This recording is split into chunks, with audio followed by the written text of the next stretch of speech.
Forex, or the foreign exchange market, is the largest financial market in the world, larger even than the stock market, with a daily volume of over $5 trillion. Imagine if you could get a tiny slice of that market. That would equal millions, if not billions of dollars. Forex market is as old as money itself. Maybe not in the form we know it today, but it did. Under almost every video we upload, there are at least few comments about people claiming that they have made a fortune trading in the foreign exchange market. Usually they are directly recognized as spams, but sometimes they do get published. So here in this video, we will find out if you really can make money trading in the forex market. But to figure that out, we have to understand a few key concepts. What is the forex market and how exactly does it work? What are the three main ways traders use to make money? And finally, why most people end up getting scammed? Hey proactive thinkers, if you want to support this channel and help us make more videos and want your name at the end of the next video, make sure to check out our Patreon page. In fact, I will be posting weekly updates about the market, or sometimes I will pick up a company and analyze it to figure out if it's a good investment or not. So if you're interested in all of that, then make sure to check out our Patreon page. And now, let's get into it. When we talk about globalization, we mention things such as tourism, international flights, shipping, but we often ignore the role of financial institution in making that happen. In fact, without forex, international trade is impossible. Since the existence of money, every country had its own currency. Even when gold was the currency of the world, not all gold coins were equal. Some were made out of good quality gold, others were mixed with other kind of metals. Hence, merchants always had the problem of measuring the value of different currencies.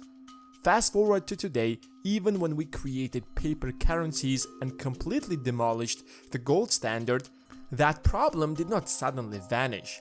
In fact, it became even more complicated, since each country created its own currency. Currently, there are around 180 currencies all around the globe. Let's say you live in the United States, and since it's summer, you decide to visit your northern neighbor, Canada. You can't simply use your US dollars there. You have to buy Canadian dollars. Only with them, you can pay for goods and services in Canada. If, let's say, hypothetically, $1 US is equal to 1 Canadian dollars, using 100 bucks, you will buy 100 Canadian dollars. But if you look at the real world, $1 US is equal to 1.36 Canadian dollars, which means using $100, you can buy 136 Canadian dollars. Apple can't simply hire Chinese workers and pay them in dollars to manufacture your iPhone. They only can pay them in Chinese yuan.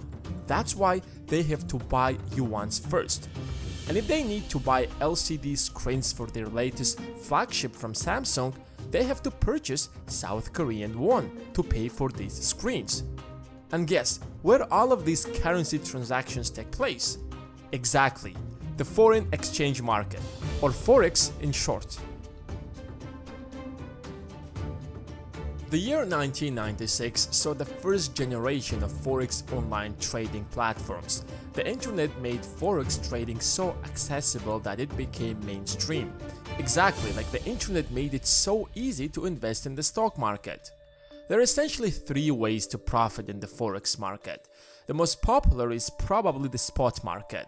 It's just a fancy word for transactions with immediate delivery, such as when you buy gold, for example, you don't wait to receive it sometime in the future, like future contracts, but rather own it immediately. But in this case, we are talking about currencies.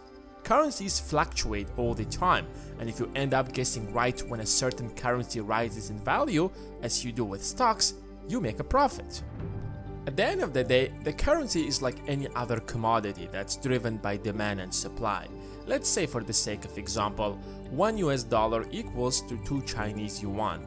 If demand for Chinese yuan rises, or in other words, if more people decide to buy the Chinese yuan because, I don't know, they have set up factories in China and now they have to pay their employees. the value of the Chinese yuan will increase. So $1 will no longer be equal to 2 Chinese yuan, but rather to 1.5. Of course, it's an extreme oversimplification, but that's how it works in short.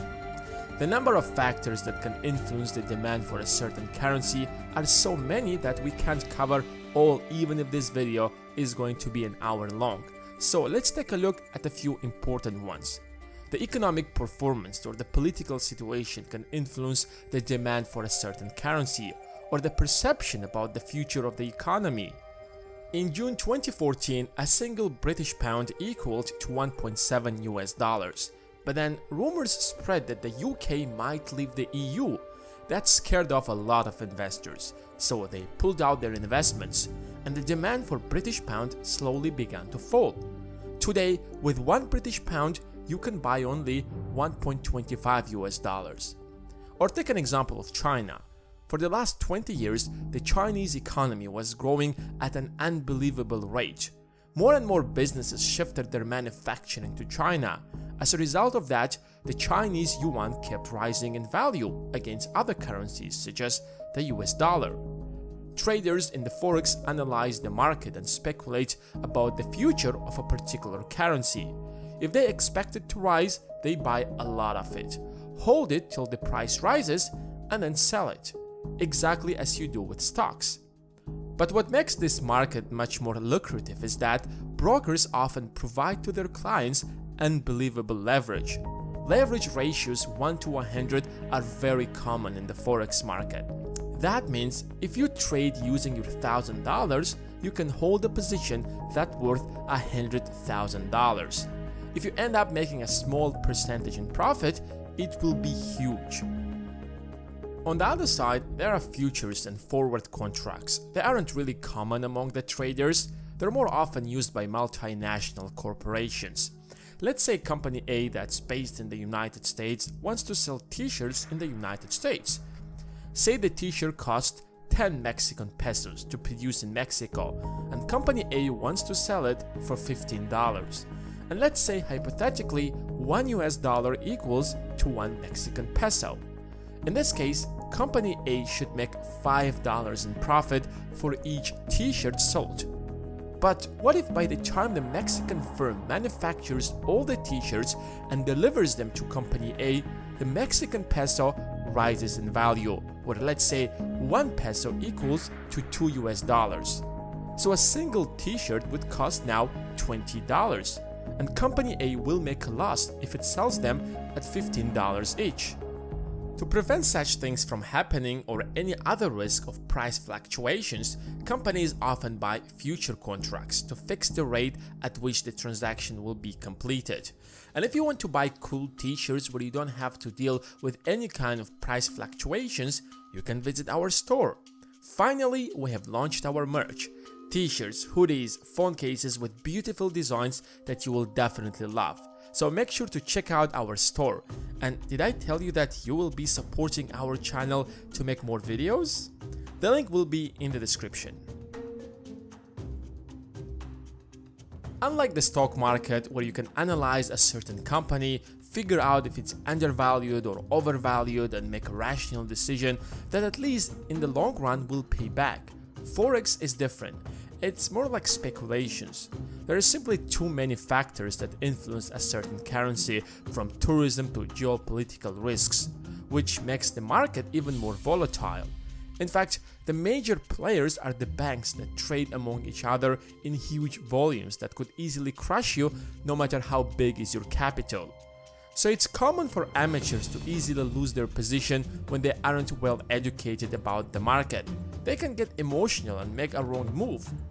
In some countries, the forex market is entirely unregulated, which makes it even riskier. A lot of brokers aren't trustworthy and can mislead their customers by betting against them, for example. Remember the unbelievable leverage you can get in the forex market we talked about earlier? Well, there is a downside to it. Many brokerage firms went bankrupt due to lousy leverage decisions. So if your position loses value to a point where you no longer meet minimum margin requirements, your broker will liquidate your assets to help assure that you don't lose more money than you put into the account. Beginner traders who are new to the game often make this mistake and quickly lose their capital. It's not to say that anyone who trades in the forex market loses, but risks are quite high. This video was made possible by these beautiful people who support us on Patreon. And if you want to support us as well for additional perks such as be the first to know where am I investing and why, then make sure to check out our Patreon page. Other than that, thanks for watching and until next time.